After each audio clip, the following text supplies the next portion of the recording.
Okay, so you want to book a sales call, a qualified sales call, in the next 24 hours. I'm going to walk you through step by step how we can do that. Okay, because booking a sales call is easy, and if you're in a rush to book one because you want, to hit your targets, cash flow, whatever, I'm going to walk you through how to do that. Okay, now I'm going to grab my water before we start. Oh, and my pen. Now, I should probably be a bit more prepared.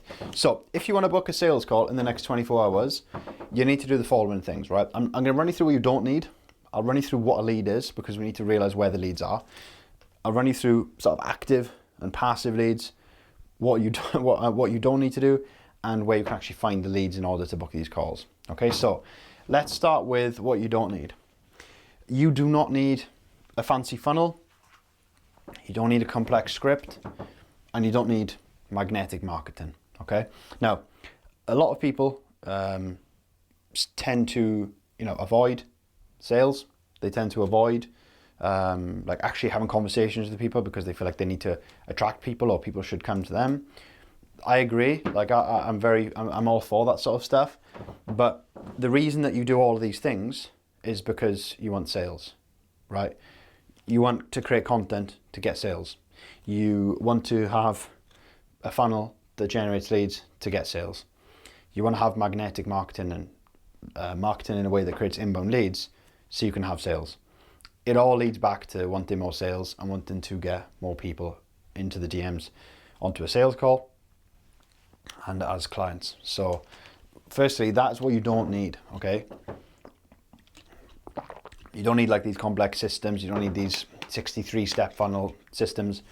You don't need all the inbound marketing stuff. You just need conversations and messages back and forth. That's all you need. You just need people and conversations. Okay, and those are the two things that you need. Now, firstly, in order for us to even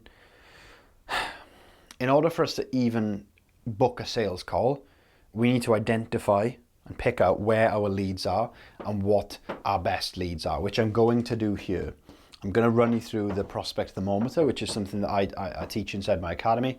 Obviously, I'm going to go into it in a tiny bit of detail today, but if you want more detail, about this and how you can leverage it to book sales calls and create fast cash and fast wins, just click the link, book a call, and we'll chat. But we need to figure out, before we go into this, because this will not work unless we go into this first, we need to find out we need to actually determine what a lead is. Now, in my opinion, leads, okay. Now, a lot of people have a lot of varying, opinions on what leads actually are. Some people think that they're people who actually like opt into like a step in a funnel. Some people think it's someone who just shows interest in your service. I'm going to go with that. Now, if someone, let's just say for instance, someone follows your page and you coach 40 to 50-year-old women to lose weight. If you get a new follower from Karen, and Karen's 30 to 40, 40 to 50, that's a lead. That's a potential new client. I would say a lead is a potential new client. Someone who showed interest in obviously you through following you, and someone who most likely has the goals that you obviously help people achieve. Now, you can't judge someone by their page and determine what their goals are, but if they're within your age range, like let's say for instance you coach busy professionals. I love when people call it that term, but let's say you coach CEOs and someone follows you on Instagram and it says CEO of X in their bio. Right, they're a lead because they're in my target market. So I would define a lead as someone who follows you, shows interest in you through liking your post, following you, whatever that may be, and aligns with your target market. So I think that's a lead, okay? You can have leads that are, they actually opt in. Okay, that's someone who's raised their hand and put interest into actually showing you that they want whatever you have. But I think we need to, if we're looking to book a lot of sales calls, and especially if we're trying to book a sales call in 24 hours, we need to really evaluate the different sort of like leads that we have. Okay, so that's first. Now, in my opinion, there are two types of leads: active leads, passive leads. Right, now what do I mean? You're thinking, what's that? Now, an active lead is someone that shows consistent interest. So let's say, for instance, you put out a story wanting a free, someone asking if someone wants a free resource, right? Or let's say you continually put out content.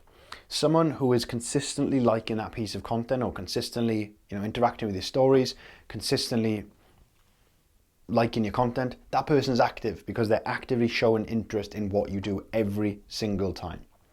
Okay, now that's an active lead. That's someone who is voluntarily showing interest in what you do. That's number one. Then we've got passive leads, and I'm going to touch on the CRM part of this active lead in a minute, but then we've got passive leads. Now that is someone who maybe has the intentions of obviously showing you like their interest in your service, but they haven't quite done it yet. So what that might be is they might be, like I said to you earlier, someone who's in your target market that's followed you, but they haven't quite got to the point where they're like, I want to have help, or I want this. They're just someone who is, they've shown passive interest in what you do. They're not like physically putting their hand up and saying, me, I want help with this. So that's the difference between an active and a passive lead. Okay?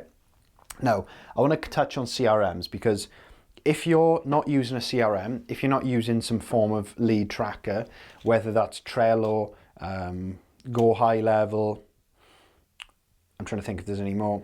I mean, I'd always recommend Go High Level because it's the best for like from a sales perspective. Obviously, there are others out there, but when I had my setting agency, I used Go High Level. I mean, it's pretty good when it comes to like automations, obviously managing like pipelines, everything like that. So you want to have a CRM first. If you're still using spreadsheets, that it hurts my head, because how can you expect to book calls from tracking things in a spreadsheet? And the reason that I get frustrated is because I've done it and I know it doesn't work. Okay, obviously that's my perception of that reality of what I did, but you cannot track things through a spreadsheet. It's awful. And I see so many people with sales teams, with VAs, with setters, closers, using spreadsheets to track leads.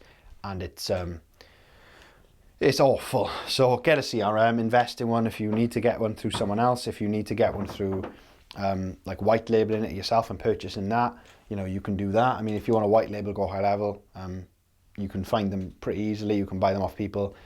I help my clients with them, but I mean, if you want one, then cool, drop me a message, whatever. But you need to be tracking stuff. And what you want to look at is there anyone in the vicinity of my CRM that has expressed interest in multiple things? Maybe I've got them to a point of the conversation where, it's been close to a call, and we want to really get back to touching point with those people. Okay? Those people it's the strike zone, it's the hot zone for obviously booking a call in the next 24 hours. Okay, so look at people who's been the closest to a call, and can I get back in touch with them? If you can, do it. Like just message them, okay? And if you want a hand with like what to say at each different point, just click the link below, book a call. I'll show you how to do all of that, so you're not gonna have to worry about it, okay? Then, what we don't need is selfish DMs. Now, I was gonna put this here, but I wanted to talk about that more. Unfortunately, a lot of people are given and being taught to sell the wrong way, right? A lot of people. And I have to whenever I take a client on, I have to undo the programming that's been put into them by like a business mentor. Whenever you get into the DMs with someone, and this, whether you want to book a call today, whether you want to book a call, like next week, whatever, it's the same process. You should not be going into the DMs thinking, how can I take as much information from this person and how can I get them on a call? And what you shouldn't be doing is opening with, hey, thanks for following me. Did you come across me on the Explore page, or did you find me through someone else? That's what you don't want to say.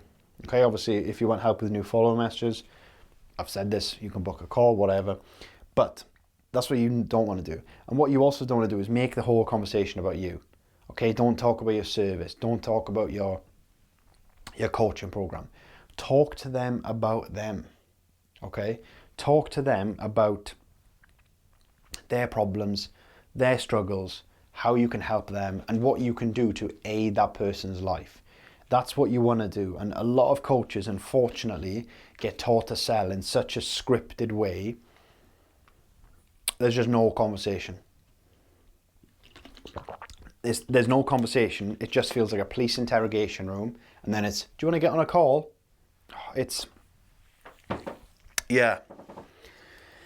Yeah, it's not good at all. The quicker we get rid of selfish DMs, I mean, the fact that people still use business mentorship scripts in 2025 is concerning. what you're going to notice is when you get rid of that and you stop being so selfish with the DMs, and I don't mean that in a negative way, but the way that people are taught to sell is largely just so selfish, and so it just doesn't work. Like, people don't understand how different life is when you ditch scripts. Like, I've literally got a client, her name is Lauren, and she posted a testimonial of her the other day on my Instagram, and she was in a business mentorship before me. All the classic, scripts, all this shit. Couldn't book a sales call, couldn't consistently close, couldn't consistently book sales calls. And she joined the program. 2 months in, sold a year up front, 2.5 grand. Never done before, right? Never done before. If you go onto my testimonials channel, you'll actually see Lauren's testimonial for me. So you'll be able to see her in more detail, right? So you'll be able to see the difference in the mentorship, having a mentorship and doing it that way versus my way, where she's closing a year up front for fitness, which she's never done before. Never done before. And that all comes from doing the DMs and structuring the DMs in the right way before the call, before we even hop onto the call. Because you could set a call, right, from a script. You could, yeah. But the foundations are built wrong. Okay, when you build the right foundations and you have the right frameworks in place to build those right foundations, when you get on the call, it's easy. Closing is easy, and that's what I'm very, very, very big on. So yeah, check out Lauren's result. I mean, you'll see what she says about the program and my help with her yourself. So we want to get away from selfish DMs. Okay, now invisible leads, right? So invisible leads is linked to the prospect thermometer. Now I'm going to go into like a bit more detail on the prospect thermometer, right? So let me just draw a line here just to give you a visual representation. So what is the prospect thermometer? Now this is something that I help all my clients with inside the academy, and this is essentially where we can pick up quick wins and how we can find the hottest leads from hot to cold to message and to get on calls. Okay, now it's something I teach, and I'm very big in it. So in order for us to book a sales call, a qualified sales call in the next 24 hours, we need to work our way through the hottest leads and go to the coldest. Now, you should never be messaging people who don't follow you. You should never be following people and then them following you back and messaging. It can work, I've seen it work, but you should not be doing that, because you should be focusing on this first, in my opinion. And I'd like to think that I'm quite good at this. So focus on that, right? So the first thing, inbound leads, right? You're not going to spend much time doing these because chances are they're all booked on sales calls, but obviously we still need to look at them first. What we can also do as well, is look at past inbound leads. So who's been an inbound lead in the past? And you're probably thinking, well, how can I track that? That's why you use a CRM, okay? So we need to look at inbound leads first. Okay, so we've done that, tick that off. Then we want to move on to content engagers. Now these are people that like, comment, you can not only like and comment. These are people who like and comment on your posts.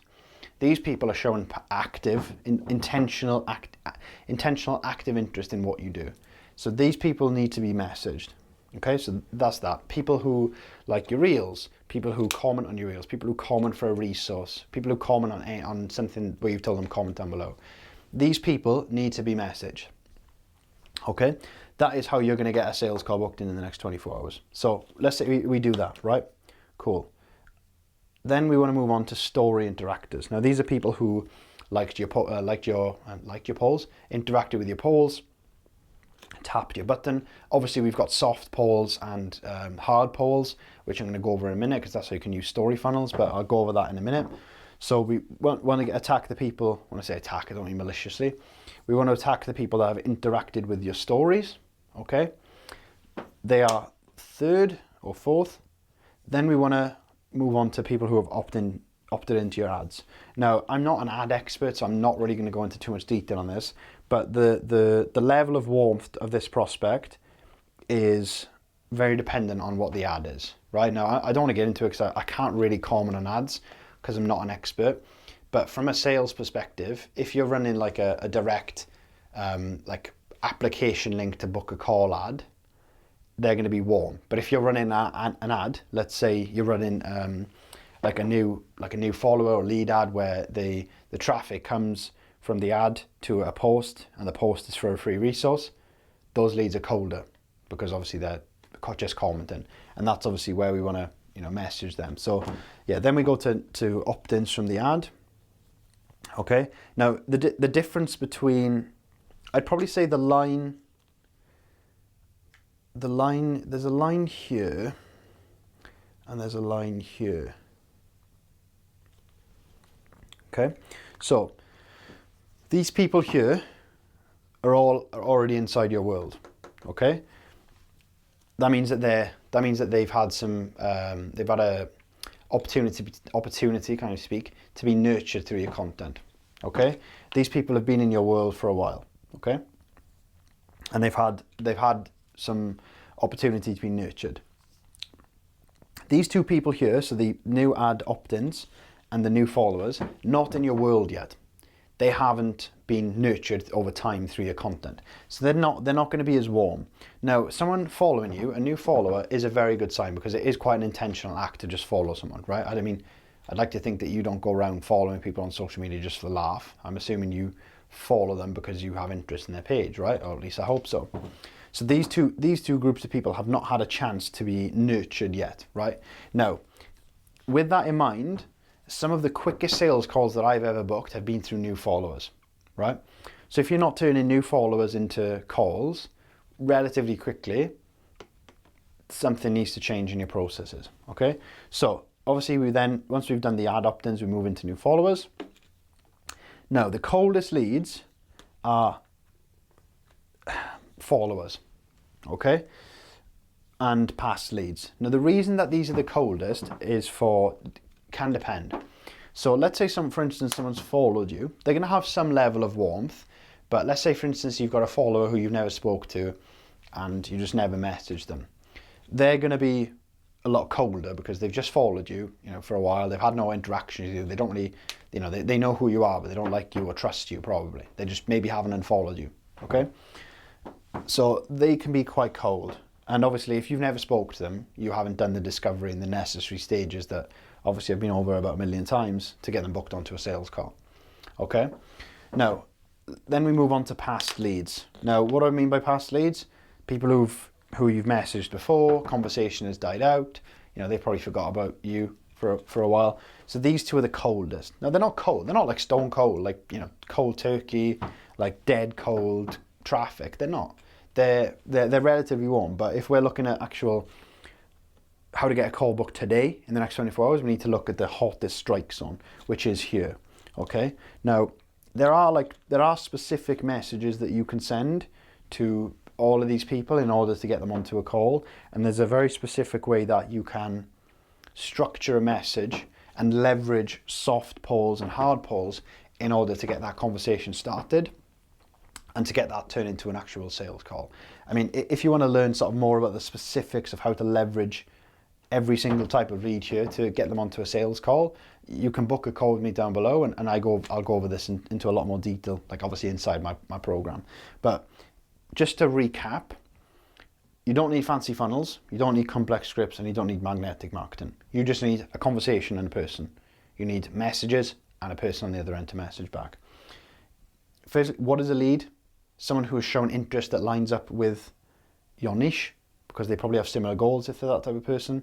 We want to focus on the active leads first. So people who have actually put their hand up and expressed that they're a lead, people who have been in the CRM for a while. Obviously, we can focus on passive leads as well, but we want to go for the active first because they're putting their hands up. We want to stay away from selfish DMs, selfish scripts, making the conversation about us. And we want to attack inbound first, content engagers second, story interactors third, new ad opt-ins fourth, new followers fifth, followers sixth, past leads seventh and last. And I can guarantee you that if you go through there, you're going to book a sales call. It's kind of impossible for you to not book a sales call if you do that today. Now, if you want the DM framework to, let me just write that. If you want the DM framework to obviously get these people onto a call, obviously you're going to, you still need to do discovery and everything like that. If you want that, I've got a video here that's linked, so use all this now. Go watch that video next so you can obviously know how to do the DMs and construct a conversation. So do that next. Click on this video and watch that, and then obviously get these people on the sales call.